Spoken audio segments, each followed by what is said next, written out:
Good morning, everyone, and Happy New Year to you. I hope that you've all been managing to stay toasty warm these days, and I also hope that your Christmas celebrations were everything you needed them to be. As usual, Jordan and I had a quiet Christmas with our daughter Hope and her partner Joe, and of course our many furry family members. We opted this year not to travel to see our families, and while we missed seeing them, we also enjoyed the quiet. And I am very grateful for the week off following Christmas. Gave us lots of opportunity to play pickleball, our new obsession, and I began constructing an ice castle in our front yard. Living Skies Regional Council, that's United Churches right across Saskatchewan, are holding a snow and ice sculpture competition. So I made roughly 400 ice bricks and began putting them together. And here are a couple of photos of what I have completed so far. Lots of fun. And I really dislike winter. I usually get a little depressed and quite grumpy in the cold months. But this year I am embracing the competition, and I have really been enjoying time outside playing in the snow and ice. And when it was minus 44, it took no time at all for the ice blocks to freeze. So yesterday was my first day back to work, and I'm happy to be preparing for Epiphany Sunday. The day of Epiphany is always on January the 6th, that's tomorrow. And we will be celebrating Epiphany, reflecting on the story of the wise men this Sunday. This Sunday will also be the last Sunday in our Close to Home series.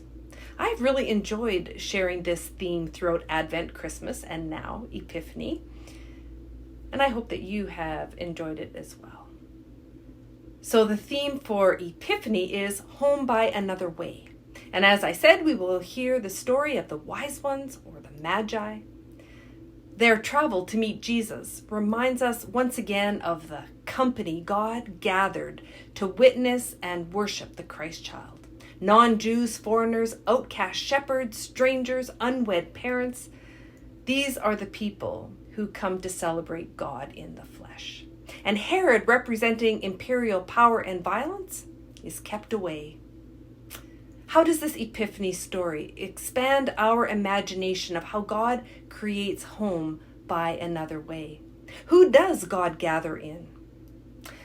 I have especially appreciated the visual images and poetry that has accompanied Close to Home. And I know some of you have also expressed an appreciation for these creative ways of exploring the stories. So today I will show you another image. This is called The Wise Men's Dream, and it is by Reverend Lauren Wright Pittman, based on the gospel reading that we will hear on Sunday. The wise men follow the direction of the shimmering dotted lights of the night sky and receive instruction in the subconscious world of sleep. They are ready and willing to discern God's will in the outward, tangible signs of creation, as well as the inner contours of their own minds. God is in it all, and they are paying attention. Is this what it means to be wise? In this image, the wise men are sleeping, and the viewer has a window into their vibrant dream. Surrounding the dream is the deep blue patterning of stars and hands pointing in every direction except the direction God's leading. These hands represent King Herod's desperate search and desire to take out this threatening newborn king of the Jews. The wise men have a choice. They could succumb to the pressure of the king, which is thick in the air and pressing in all around them, or they could choose to listen to the mysterious guiding of their sleeping vision. They decide to change up the narrative and resist the domineering violent powers of this world, trusting their dream and taking the long, likely dangerous journey home by another way. Beautiful image. And now I will share the final poem by Reverend Sarah Speed. This one is called muscle memory. Going home is a form of muscle memory. Start the car, turn on the lights, turn left, turn right, pass the big oak tree and the empty schoolyard. Look for the house with the light on. Look for the house with the open door. Look for the house that says, "Welcome home."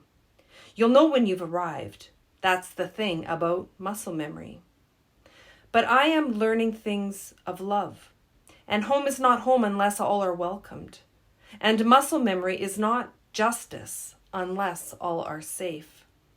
So I'm asking, can we start the car and get totally lost, chasing what is right far off on the horizon? Can we drive off the road and get a flat tire if it means paving the way for justice and truth?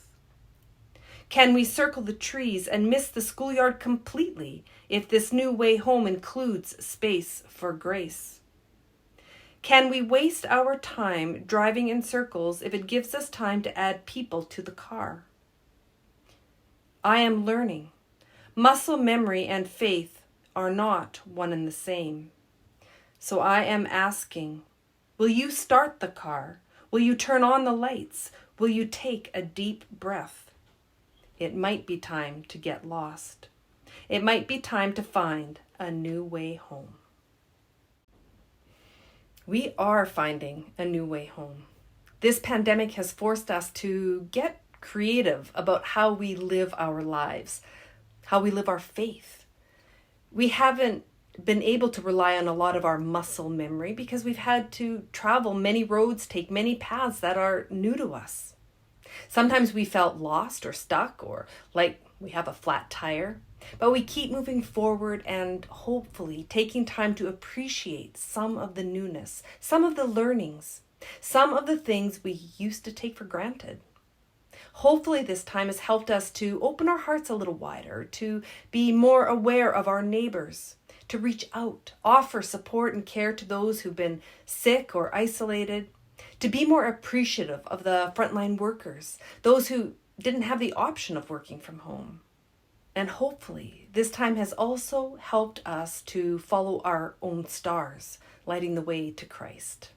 Maybe our understanding of where we might find Christ has expanded. I know that without access to the church building for many months and all the regular routines and programs I'd been accustomed to, that I've needed to get creative about how I see church, to look in new ways and in new places for where God's love is at work. So during this season of Epiphany, may we continue to look for the light of Christ, guiding us, offering new understandings, new possibilities, new ways of being the church and sharing God's love in the world. And I pray you all have a blessed week and that I will get to see some of you on Sunday. Blessings to everyone.